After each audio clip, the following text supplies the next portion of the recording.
Good morning, fourth graders, and welcome back to day 2 of your visualizing lesson and how we use visualization when we read books and when we read stories. A lot of times, whenever I read a picture book or even a chapter book that doesn't have pictures, I create an image in my mind of what the author would look like, what the characters in the book would look like, what kind of a scene they're in, what kind of a setting, location. And then if there's ever a movie that's made and then I try to compare and contrast between the book and the movie, I always end up disappointed because in my mind, I visualized what I believe and how I feel based off of the evidence from the story and what the author writes. And then I see the movie and it's completely different. And sometimes, though, I'm not disappointed. And the movie maker that creates the movie makes it just like the book. And I feel like one of the books that is pretty similar to the story is Because of Winn-Dixie.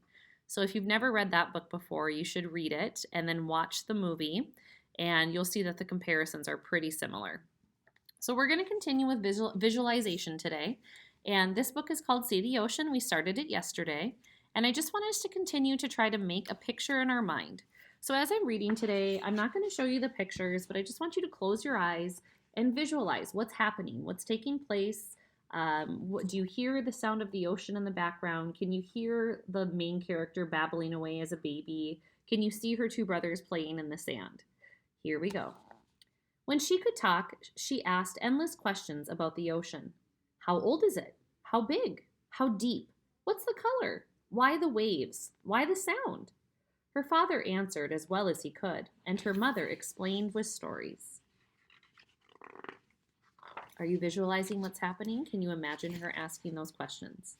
Each year, they loaded their car and set out along the road that led through the flat desert plains and across the high black mountains to the ocean where they had their beach house. Nellie never fought with her brothers for a window seat. She sat happily between them in the back seat, dressing and undressing her doll and listening.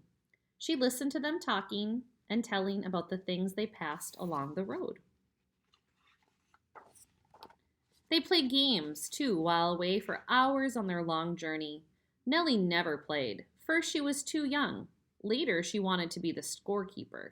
She kept the score in her head, always knowing who won and who lost and by how many points.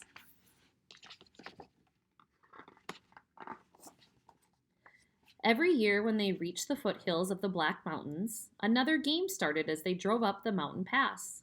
Gerald and Jammin leaned forward and stretched their necks and tried to be the first to see the ocean from the top of the mountain. Just a glimpse of the shiny water far below them, they counted. Sometimes Gerald would be the first one to shout out, "There it is, shining blue between those trees down there." Other times, Jammin would be the one to yell first, "There! There are whitecaps! That means wind on the ocean." Nellie never competed. She just sat quietly, listening to the talk and excitement and feeling excited herself. All right, so the illustrator took the words of the text and visualized the two boys leaning outside of the window pointing. And then you can just see in the background, Nellie's just right in the middle, and here's Mom in the photo as well. So when we visualize, we try to create that picture in our mind of what the text is saying so we can try to make those comparisons. And then I'll see you tomorrow for the next part of the book. Please make sure that you click the next link on the planning document so you can start the lesson for today with me. This is one of 2 lessons.